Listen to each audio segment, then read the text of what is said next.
My pleasure to have you today, listener. What if a 6-year-old's simple act of kindness, right after you totally blew it, exposed your biggest flaw as a parent? Yeah. That, conditional part. Welcome to Enchanted Life Inside. Today we're doing a deep dive into something I think pretty much everyone feels, parental guilt. We're looking at that really tough realization that, well, as adults, we often have these expectations for love, for behavior that are, let's be honest, conditional. We expect perfection or something close to it from these little humans whose brains are quite literally still baking. Absolutely. And this isn't, some quick fix you find scrolling online. No, this is more of a slightly uncomfortable, maybe even gut-wrenching look at a moment of pretty spectacular parental failure. But stick with us, because it turns into this incredible lesson about grace. Real grace, not the kind you earn. We're calling this specific story, pulled from our research, the 10-minute miracle. We'll track it from, total adult panic to these bigger truths it shines a light on. About all of us, really. Exactly. And our goal here is to really dissect that paradox, The person who needs the most control often completely loses it when life throws a little chaos their way. This story, it's the perfect way to see the difference between how adults keep score and how kids, how they just offer grace. Okay, so let's get into it. I was late, again. And I need to be clear, this wasn't like, fashionably late to some party. No, this was the worst kind. The kind where that knot in your stomach just tightens. Because you're letting down the one person who trusts you completely, no questions asked. That implicit trust. The clock wasn't just ticking, it felt like it was screaming at me. I was trapped maybe 3 blocks from the bus stop, stuck, traffic, solid. My phone buzzed again, 7th time, maybe 8th. That school bus tracker app, supposed to be helpful. Supposedly. Yeah, it turned into this digital messenger of doom. The notification was just cold. Bus 147, 2 minutes from your location, 2 minutes. And every part of me was just pure panic, utterly powerless, stuck behind this massive delivery truck, an 18-wheeler that was just, doing its job, but right there, blocking everything. Okay, let's pause right there, because that reaction, the panic, the feeling powerless, that's a classic adult stress response, isn't it? The actual problem is the traffic, yeah. But the internal experience blows up into this catastrophe. I'm failing. I'm unreliable. I've broken trust. Exactly. That's exactly it. I wasn't just annoyed at the truck driver. I was fighting this feeling of being just another failure, all the little mess-ups suddenly piled up into this one giant flashing sign saying you're not good enough. I was literally talking to the traffic light, begging it, chanting, come on, change. Then I slammed my hand on the steering wheel, which, super helpful, very adult. Rational response, clearly. Clearly. And this is the ridiculous part. I whispered this plea, not to God, but to my son's imaginary friend. Seriously. The irony there is, it's something, isn't it? The adult, the one who's supposed to be logical, is resorting to magical thinking and, hitting things because the schedule got messed up. 2 minutes, 120 seconds to get through 3 blocks of gridlock. The emotional fallout I was picturing, the tears, him clinging to me, asking why I wasn't there, felt worse than any work deadline, any problem. Oh. I kept seeing his little face just crumpling. And that fear just fueled this rage at the car in front of me. Just pure, irrational anger. And this reaction, this internal spiral, it really exposes that hypocrisy we're digging into here. As adults, we have this deep fear of being seen as imperfect, right? So that panic, it's not really just about the schedule. It's about failing our own expectations, sure, but it's also about projecting our likely reaction onto the child. We assume they'll be angry, keep score, hold a grudge, just like we might. Yeah. It's the shame, isn't it? Failing this tiny person who thinks you're, infallible. And knowing they're about to see you tripped up by something as mundane as traffic? Precisely. And connecting this to the bigger picture, the analysis from our sources. This is inconsistency number 1. We demand perfect emotional control from our kids, don't we? Calmness, patience, handling disappointment when their expectations aren't met. Yet here you are, the adult with the fully formed brain, talking to imaginary friends and hitting the dashboard over a traffic jam. We hold kids whose brains are literally still under construction to a standard we ourselves fail constantly. Yeah. The crisis moment really shines a spotlight on your own double standards, doesn't it? Makes you face it. It really reveals that deep-seated need for control in adulthood. When the outside world, the traffic, the clock can't be controlled. The adult brain often tries to regain control by managing the emotional fallout. Preemptively blaming yourself, planning the apology, bracing for impact. It's exhausting. It's all conditional. So I finally make it.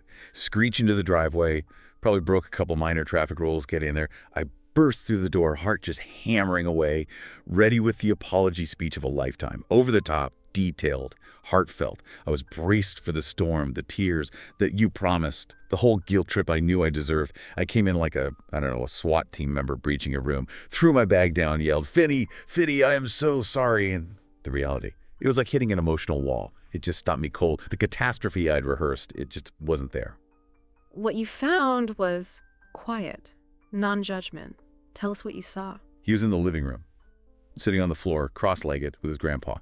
And they weren't panicked. They weren't even looking towards the door. They were just totally focused on building this huge, sprawling Lego spaceship. Chaos, but focused chaos. Finny, my 6-year-old, just looked calm, like a little Buddha, completely unfazed by the end-of-the-world scenario that had been playing in my head for 15 minutes. He just looked up, blinked those big brown eyes, and said, and the tone was key. It was like reporting the weather. He just said, hey, Daddy, you're late. And listen to that phrasing, everyone. You're late. Just a statement of fact. Yep. There's no accusation in there, right? No resentment hidden underneath, no tick mark added to your failure list. It's just an observation in the present moment, which is, frankly, a level of emotional containment you, minutes before in the car, were completely incapable of. That's exactly what hit me.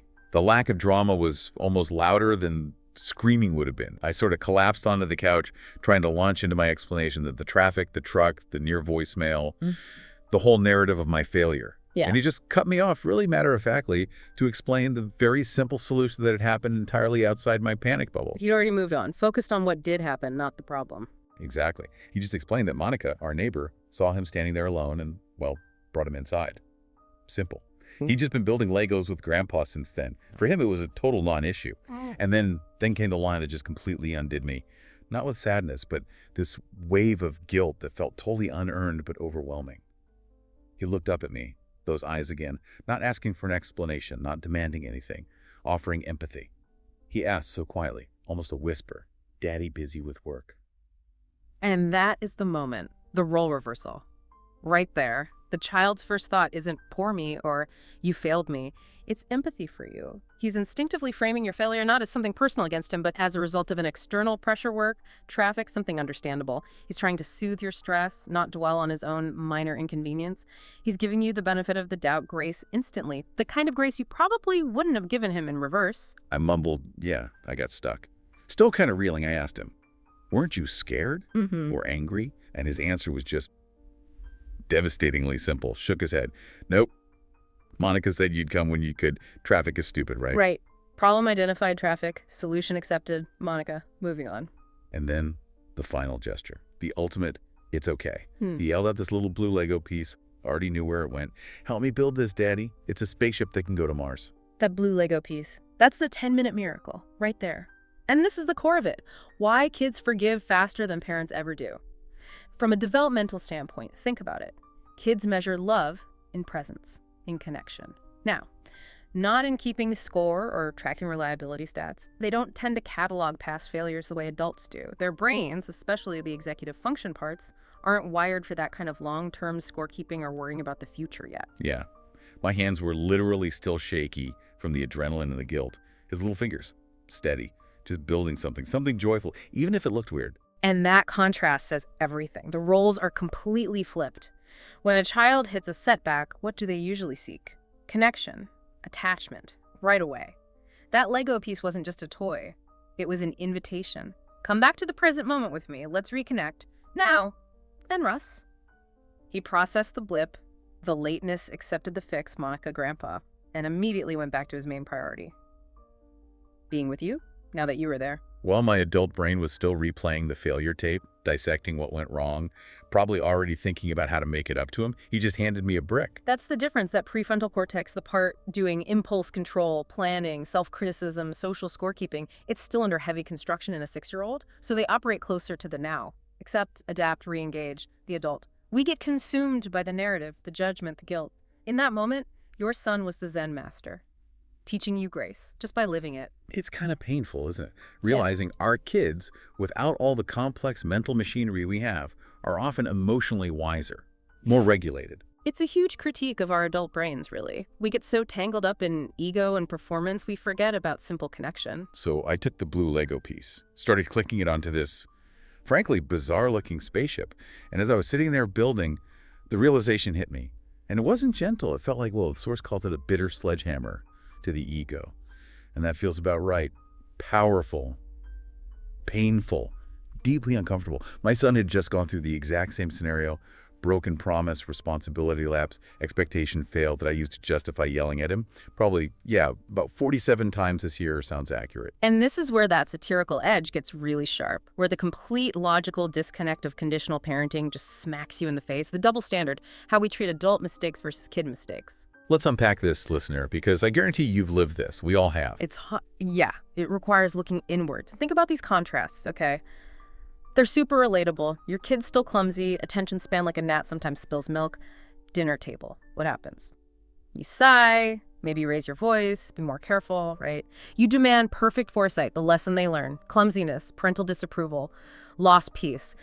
But you, fully grown adult, rushing, stressed, check your phone for a second, knock over a full mug of hot coffee, all over the floor, maybe important papers. Does your kid yell at you, lecture you on carefulness? No way. They run over, maybe hand you a napkin, looking worried. You okay, mommy, daddy? They comfort you. And that difference tells you everything. The adult reaction often isn't about the spill. It's about the disruption, control, ego, the child's reaction. It's about attachment, connection, making sure you're okay, spontaneous forgiveness. Okay, another one.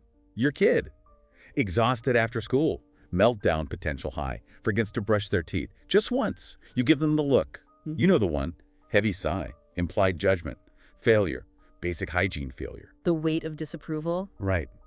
But you forget something major, something scheduled, their dentist appointment, a play date you promised. Like me, forgetting pickup. Do they hold it against you for days? Give you the silent treatment? Give you the look? Nah, usually they just shrug. Amazing, really. Okay, next time. Can we get ice cream? Immediate acceptance. The brutal truth is we demand emotional skills from our kids that we haven't mastered ourselves, not even close sometimes. We expect them to manage disappointment, frustration, follow rules meticulously while their internal software is still in beta testing. We expect wisdom from them that took us decades, maybe therapy, countless screw-ups, even glimpse. And us? The supposedly rational adults. We lose it over spilled coffee, traffic. Can't find the remote, some guy cutting us off on the road. That's the hypocrisy. The logical gap we ignore every day, telling ourselves our outbursts are teaching moments. Let's pick that apart, teaching moments. What are we really teaching when we lose our cool like that? Often we're demanding compliance, not because the child did something morally wrong, but because their imperfection, their kidness, is inconvenient. It messes with our schedule, our sense of order, our fragile ego. When they fail, we take it personally. A failure of our authority, our teaching ability, a crack in the perfect family facade. So here's the question for you, listener. The uncomfortable one. When was the last time you gave your child the same instant, no strings attached, forgets it immediately, grace that they offer you all the time? And this connects to that core psychological insight, one we hear a lot but maybe don't fully internalize. Your children aren't testing your patience. They're revealing it. Every time we snap, every impatient sigh over clumsiness or forgetfulness, we're not really teaching them to be better. We're teaching them love is conditional. We're teaching them it depends on our convenience. Exactly. And think about the long-term impact of that conditional love. The child learns their worth, their acceptance is tied to how well they perform for the adult, how convenient they are. They learn their own feelings, being tired, hungry, frustrated, take a backseat to the parent's schedule or ego. The contrast is stark. The adult's capacity for, let's be real, sometimes hysterical overreaction to minor things versus the child's almost zen-like acceptance. It just highlights our adult hang-ups about performance, even in our closest relationships. So the sledgehammer is realizing that unconditional love, the thing we think we're providing, we're actually the ones receiving the masterclass. From these small, sometimes sticky humans we criticize, we're the students. And we really need to acknowledge the emotional work Finney did for you there. It wasn't just forgiveness by asking, Daddy, busy with work? Right. He was actively managing your guilt, giving you an out, an external reason for your failure, protecting your feelings. That's profound compassion from a 6-year-old. But the story doesn't end just there, with me and Finney and the Legos. There's another crucial piece, another hero, really, Monica, the neighbor. Let's widen the lens a bit here to community grace, because it adds another layer. Now, Monica and I, we weren't close. Exchanged maybe, 20 words total over 3 years. Hi, bye, looks like rain, that kind of thing. Cordial strangers, basically. Separated by a fence and busy lives. But when she saw Finney standing there alone by the driveway, looking confused after the bus left, She didn't pull out her phone to record it. She didn't call someone to complain. She didn't just walk by. She just, as Finney put it, did what needed to be done.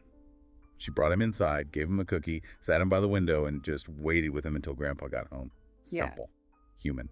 And what's really striking about Monica's action, connecting it back to Finney's, is how utterly non-transactional it was. There was no calculation there, was there? No, what's in for me? No expectation of getting something back. She acted without any agenda, any thought of her kicks, just pure, simple human responsibility, neighborliness in its best form. Right. In a world totally obsessed with ROI, return on investment, even in relationships, Monica's action was just kindness.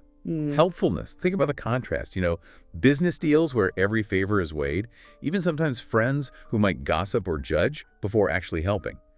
Monica, who barely knew us, just saw a kid alone and acted. She created that little safety net that allowed Finney to stay calm, to not panic. Her simple kindness is the direct parallel to Finney's simple forgiveness. Both acts were completely score-free. Neither of them was keeping a tally. He owes me one, or Dad messed up again. None of that. They just responded to the immediate reality, kid alone, Dad struggling. Monica provided temporary security. Finney accepted it gracefully. Okay, so pulling this all together, what does it mean for us? For you listening, how do we break free from this cycle, this scorekeeping habit? What's the real wisdom here? I think it starts with redefining grace, especially at home. Grace isn't a reward we give out when someone finally meets our standards right, when they've earned it through perfect behavior. Grace is something we practice when we remember what it means to be human, flawed, forgetful, prone to messing up, and needing connection more than criticism. It means giving our kids the same understanding for their developmental stumbles that we desperately crave for our own adult failures. That day, with the Legos, I realized I had to flip the script in my head. Change the question I was asking myself. The promise I made to myself was actually really simple. Stop asking, why did you mess up? Why did you forget? And start asking the only question that cuts through the ego. Would he be this upset if I were the one who messed up? And the answer, as your whole story just beautifully demonstrated, is almost always a resounding no.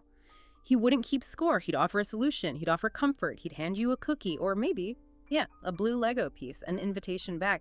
It's okay. Come build with me. This core lesson just hammers it home. We're not teaching our kids how to be human. They are teaching us. They show us unconditional love in its rawest, simplest form, and it forces our complicated adult egos to face their own rigidity. It's a tough pill, yeah.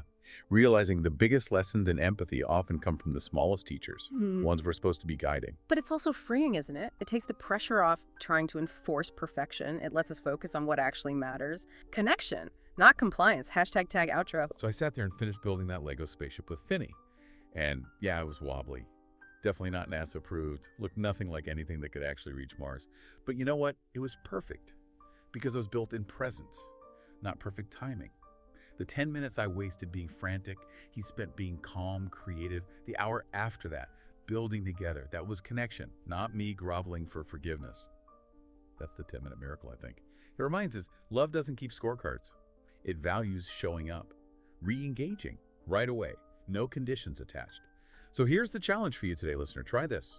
Next time your child messes up, spills something, forgets something, breaks something, before that automatic frustration flares up, just pause 1 second.